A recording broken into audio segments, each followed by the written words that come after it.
Constituição pela qual estou lutando arduamente todos os dias para manter os americanos protegidos. Além disso, a Declaração de Direitos, a Declaração de Independência e o juramento de fidelidade fazem parte dela. Deus abençoe a Bíblia do Zecharia Snyder. E isso é muito importante para mim. Quero que muitas pessoas a tenham, é preciso tê-la em seu coração, em sua alma.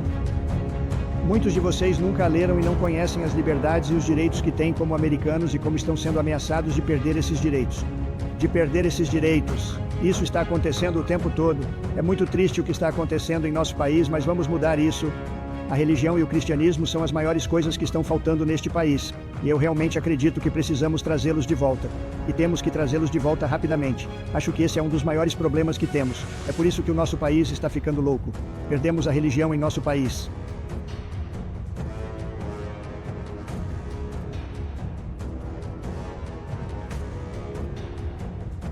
Você é muito bem-vindo ao Radar Alerta News. Se você gosta desse tipo de conteúdo e quer ficar sempre bem informado com as principais notícias do Brasil e do mundo, já sabe, né? Se inscreva no canal e ative o sininho de notificações.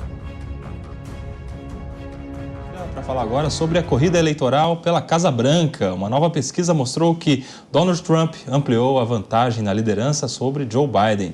E para trazer mais detalhes sobre isso, nós vamos acionar agora o nosso correspondente internacional, Luca Bassani, direto de Munique, na Alemanha. Luca, uma boa noite para você aí, seja bem-vindo ao Linha de Frente. Boa tarde a você, Kobayashi, a todos que nos acompanham aqui no Linha de Frente. Pois é, de acordo com as pesquisas divulgadas no último final de semana, Donald Trump ampliou a vantagem não só no voto popular, mas também no colégio eleitoral, que de fato é o que interessa para ser coroado como o próximo presidente, se assim podemos dizer. É importante a gente ressaltar que o voto popular, ele é uma medida importante, mas ela não significa muita coisa, já que Hillary Clinton ganhou em 2016, por exemplo, no voto popular, mas acabou não levando, já que no colégio eleitoral, no voto distribuído por cada um dos delegados em cada um dos estados, não dava a soma de 270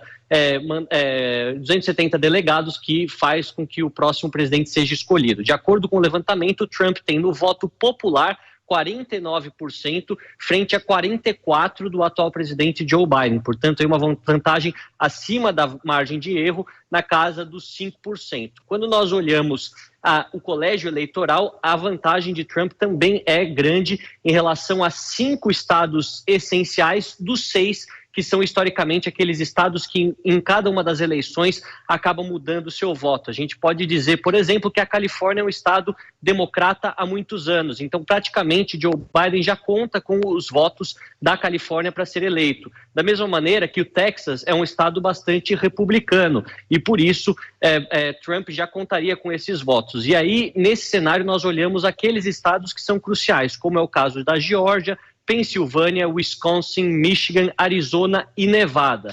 E desses 6 estados, nós temos então 5 deles tendo Trump na liderança, o que é uma boa notícia ao republicano e demonstra uma dificuldade de Joe Biden de conseguir repetir a votação expressiva que teve em alguns estados em 2020, como foi o fato dele ter ganhado na Geórgia, por exemplo, que sempre foi um bastião dos republicanos, por exemplo. Isso indica que haverá uma necessidade de mudança da estratégia do atual mandatário da Casa Branca para tentar conquistar o eleitorado nesses estados essenciais e principalmente falar para o público mais jovem que está decepcionado com algumas políticas de Joe Biden, principalmente em relação à política externa, e poderiam simplesmente não comparecer às urnas durante o começo de novembro desse ano. Lembrando que nos Estados Unidos a eleição, o voto não é obrigatório, então muitos aqueles insatisfeitos com o sistema, ao invés de optarem pelo menos pior, simplesmente não vão votar, o que acaba tendo um efeito, obviamente, favorável ao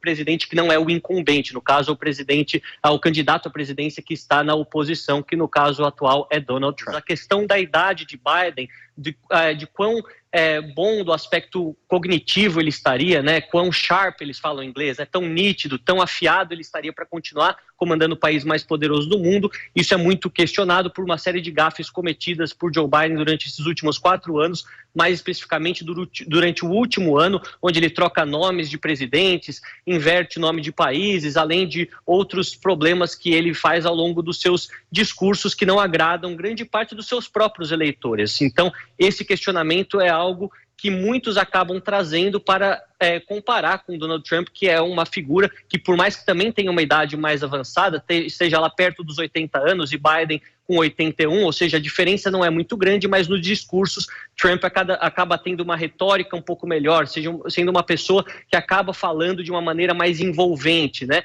Ao mesmo tempo, as políticas externas de Joe Biden têm sido criticadas pelo próprio público progressista, principalmente no que diz respeito às questões relacionadas ao Oriente Médio e Israel. Nós vemos durante as últimas semanas uma série de protestos em universidades americanas, centenas de jovens presos, muitos deles simpatizantes do Hamas, tantos outros apenas apoiando a causa palestina, mas de qualquer maneira é uníssona o descontentamento desses jovens perante a política externa norte-americana e no fato que Joe Biden não mudará essa política até que deixe a Casa Branca, seja agora no final desse ano, seja daqui 4 anos. Então, muitos acabam comparando a postura externa da política de Donald Trump, que em relação à Rússia e à China tinha uma outra postura, mas naquele momento os Estados Unidos não estavam envolvidos diretamente com conflitos armados no mundo, como está sendo agora com a Ucrânia e Israel, já que um pacote bilionário, mais um, foi aprovado pelo Congresso americano, e nós vemos que essa comparação direta, uma oportunidade única na história para os americanos compararem 2 presidentes que de fato já ocuparam a Casa Branca em uma terceira eleição, isso é realmente uma oportunidade direta de comparação que acaba sendo desvantajosa para Joe Biden em alguns elementos, como em aspectos econômicos pontuais e também na política externa. Em tantos outros, Biden realmente melhorou, principalmente na taxa de desemprego, se formos observar, mas isso acaba não fazendo tanto efeito quando a campanha começar e quando os debates acontecerem, esses debates que serão cruciais para eleitores indecisos e que colocam exatamente quão bons eles estão do aspecto mental, do aspecto da sua habilidade cognitiva nesse momento em que há 2 presidentes, 2 candidatos com idade tão avançada, se assim podemos dizer. É importante a gente ressaltar que na política externa em relação ao Oriente Médio, Donald Trump é ainda mais próximo ao governo de Israel do que o governo democrata atual. Não podemos esquecer que naquela ocasião Donald Trump até quis mudar a embaixada americana de Tel Aviv para Jerusalém, declarando internacionalmente Jerusalém como a capital de Israel, fazendo,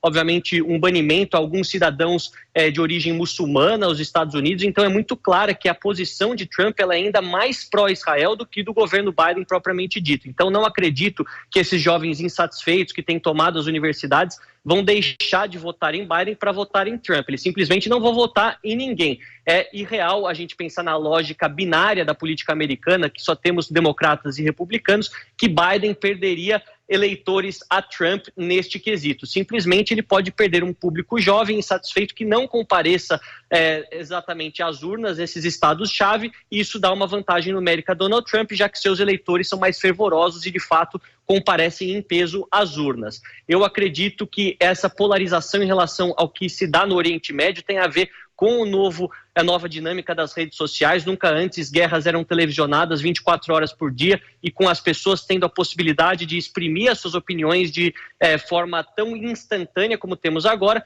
mas também revela uma certa hipocrisia de uma parcela da população que cobra um cessar-fogo neste conflito que está sendo sim tenebroso, com um grande peso na catástrofe humanitária na faixa de Gaza, mas fecha os olhos para aquilo que acontece no Iêmen, onde mais de 400 mil pessoas, quase todas elas muçulmanas, também morreram, mas nesse caso aí são muçulmanos matando muçulmanos e não se fala muito sobre isso. A própria guerra na Síria, que está em um stalemate, está um momento de paralisação, mas ainda acontece, além, é claro, do próprio governo do Irã, que é um governo tirânico, que também acaba com seus próprios cidadãos, e quanto a isso não há protesto nenhum. Então isso faz com que essas questões sobre a hipocrisia de certos grupos sejam levantadas e sejam analisadas pela população, e que eleitores de centro vão sempre ter isso na cabeça, porque não são tão movidos por paixões, né? Nem por amar Trump, nem por amar Biden, nem por odiar um lado ou odiar o outro. Deixe seu comentário, curta o vídeo, compartilhe, se inscreva no canal e até o próximo vídeo no Radar Alerta News. Sempre alerta.